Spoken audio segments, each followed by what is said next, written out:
ఇందిరా గాంధీ జయంతి వేడుకల్లో పాల్గొన్న కాంగ్రెస్ పార్టీ సిద్దిపేట జిల్లా అధికార ప్రతినిధి మచ్చ శ్రీనివాస్ భారతదేశ తొలి మహిళా ప్రధానమంత్రి, ఈ దేశ ప్రజల ఆత్మగౌరవాన్ని ప్రపంచ నలుమూలల చాటిన ఉక్కు మనిషి శ్రీమతి ఇందిరా గాంధీ జయంతి వేడుకలు ఈరోజు దుబ్బాక నియోజకవర్గంలోని దుబ్బాక హెడ్ క్వార్టర్లో ఘనంగా నిర్వహించడం జరిగింది.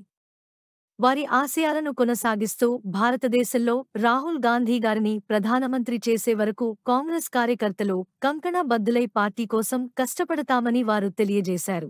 దివంగత ప్రధానమంత్రి శ్రీమతి ఇందిరాగాంధీ గారి పుట్టినరోజు సందర్భంగా దేశంలోనే ఉక్కు మహిళగా పేరుగాంచినటువంటి ఇందిరాగాంధీ గారు ఆ రోజు కాంగ్రెస్ పార్టీ అధికారంలో ఉన్నప్పుడు దేశంలో ఉన్నటువంటి గరీబీ హటావో అనే నినాదం తీసుకొచ్చి అట్టడుగున్నటువంటి పేదలందరినీ ఆదుకున్నటువంటి ఘనత ఇందిరాగాంధీ గారిది.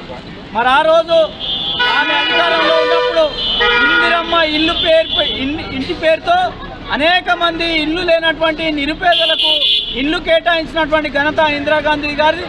అలాగే అనేకటువంటి సంస్కరణలు తీసుకొచ్చి ఈ దేశంలో ఉండబడే పేదలందరినీ కాపాడినటువంటి ఘనత చరిత్ర ఇందిరాగాంధీ గారిది. అదే బాటలోనే ఈరోజు రాహుల్ గాంధీ గారు కూడా రాజకీయం చేస్తూ పేదల పట్ల కొట్లాడుతూ ఉన్నారు. ఆయనను కూడా ప్రధానమంత్రిగా చూడాలని చెప్పి దేశ ప్రజలందరూ కూడా కోరుకుంటా ఉన్నారు.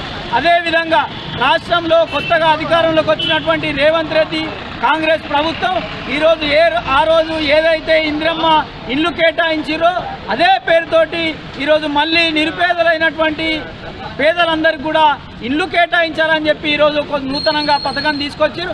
కానీ గతంలో ఉన్నటువంటి ప్రభుత్వం డబుల్ బెడ్రూమ్ల పేరుతో ఈరోజు వారి కార్యకర్తలకే ఇల్లు కేటాయించి నిరుపేదలకు ఎవరికి కూడా ఇల్లు ఇవ్వనటువంటి పరిస్థితిలో ఈరోజు రాష్ట్రంలో ఉన్నటువంటి కాంగ్రెస్ ప్రభుత్వం ప్రతి నియోజకవర్గానికి ఏటా 3,500 ఇళ్లను కేటాయిస్తూ ఈరోజు దేశంలోనే చరిత్ర సృష్టించే విధంగా కాంగ్రెస్ ప్రభుత్వం పరిపాలన కొనసాగుతూ ఉంది. ఈరోజు రాష్ట్రంలో ఉన్నటువంటి బీఆర్ఎస్ పార్టీ కేవలం విమర్శ చేయాలని చెప్పి